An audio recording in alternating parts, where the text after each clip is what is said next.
brings represents what was being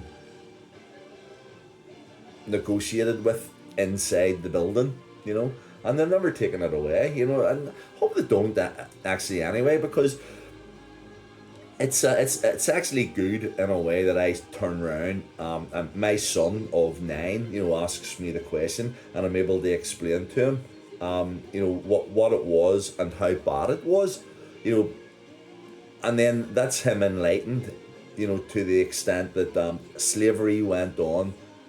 There's no doubting about that. That's part of our heritage. Unfortunately, as the United Kingdom or Great Britain or whatever it was, building empires out of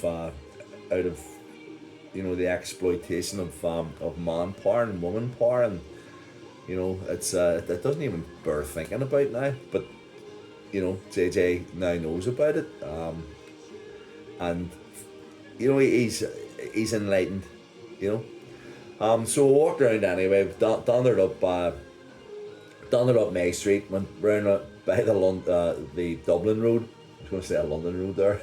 that's closer to my house. Up the Dublin Road, and he was looking at the City Hall, and I was telling him bits and pieces about the City Hall. But we went up, and I said, "Dad, why are you looking?" Because I stood outside the Ulster Hall, and I sort of looked up, and he went, "Why are you stopping there? There's a nicer, And I went, "It's nothing to do with, I'm not actually standing here and admiring this building. I'm just recollecting, that this building from I was, 15 to now, has always had, a sort of a very, like, most of my memories of the things that I did with regards to gigs in the Ulster Hall were always memorable, all for different reasons, but they were all great anyway.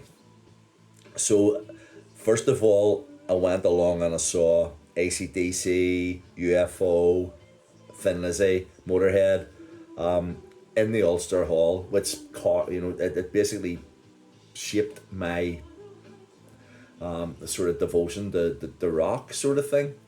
And then that was me as a fan. Then as a musician, I played it then when I was with Remy and Speedo, Stevie Prosser and Davy Bates as Emerald. We supported Wasp in 1985, I think. That was the famous, if you go back a couple of vlogs, that's the famous, there's there's a bullet, there's 5 more if you don't give those guys a good sound, sort of thing. But and then where rock is concerned, on past that, we did it as Storm Zone. I was always delighted to go back with Storm Zone, actually, and that was I don't know, it's probably surprising how many years ago it was, but I think it was about 2015 or whatever, and we headlined the Ulster Hall, something that I always wanted to do, going out, and it was unbelievable. It was emotional, to tell you the truth, going out and performing on the stage that had been sort of trod upon by all these great heroes. Even back to Rory Gallagher days and other bands that have went along and seen that, Hawkwind, countless bands, Def Leppard. I always remember Joe Elliott and whenever he played with Def Leppard, or when Def Leppard played in the Ulster Hall, and he said, and I'm not sure, I think this might actually be documented, sort of thing, but he said, "Can I ask you all to do something?" And the Belfast audience were all, "Yeah!" And he said, "I know that normally whenever a band is on here and the singer, is asking the crowd to participate, he's asking them all to go, whoa, whoa, and all different things. He says, but can I ask you for 30 seconds of silence?" and everybody went, "What the hell?" But then he went, 1, 2, 3, silent. nobody spoke for like 30, 35 seconds, and then back up again. He went, if you're wondering why I've done that, it's just that this is the first time in history that a Belfast audience has been kept quiet for 30 seconds or or less, sort of thing.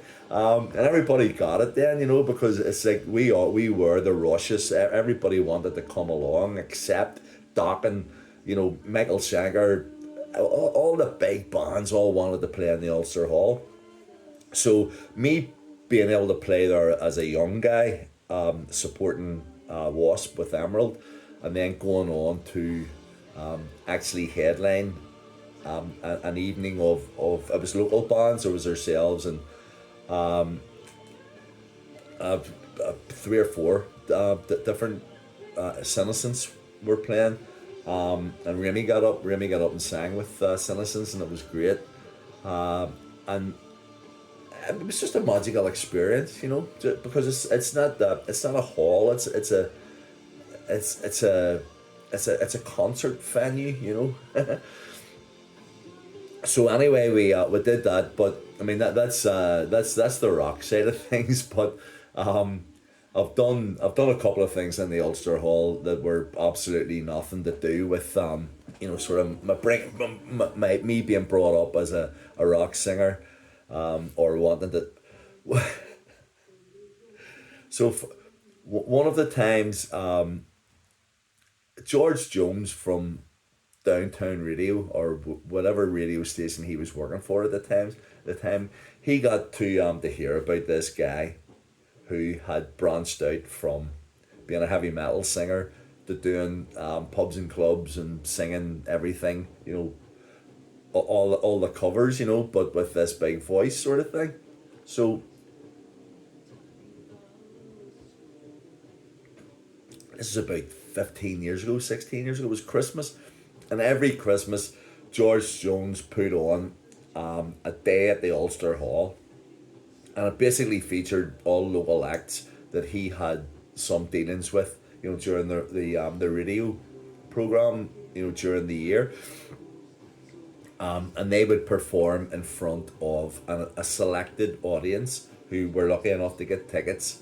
But they were all mummies and grannies and but it didn't matter. So I got the call from the secretary. John, can you do this? Will you go along and do a song? There's going to be like 27 different acts or whatever, but we really want you to be one of them. And I was like,